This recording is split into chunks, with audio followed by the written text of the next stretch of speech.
ভাই তাড়াতাড়ি দৌড় দে, এই সূর্যের আজকে অনেক তেজ, মনে হচ্ছে রেগে আছে। বাসায় চল জলদি, তা না হলে পুরে কয়লা হয়ে যাব দুজনে। এই তো চলে আসছি, এবার তাড়াতাড়ি ফ্যানটা চালাই। জানে বেঁচে গেলাম বাবা, এবার বাতাস খেয়ে জানটার একটু শান্তি দেই। আরে কারেন্ট চলে গেল, চল এবার অন্য উপায় বার করি। ঠিক আছে চল।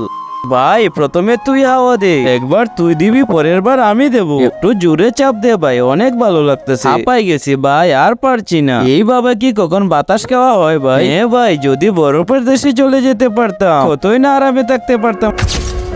আরে এ তো আমরা সত্যি সত্যি বরফের দেশে চলে আসছি, চারদিকে শুধু বরফ আর বরফ। হ্যাঁ ভাই, কিন্তু আমরা বের হবো কিভাবে জানি না। হ্যাঁ ভাই, যদি গরম গরম কফি তাহলে আরো ভালো লাগতো। হ্যাঁ আরে ভাই, তুই যা বলছিস তাই তো হয়ে যাচ্ছে। হ্যাঁ তাই তো দেখছি, চল আগে কফিটা খেয়ে নি।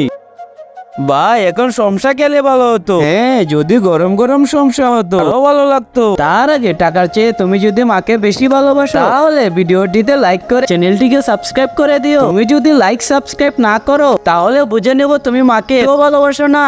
আরে সমসাও চলে আসলো।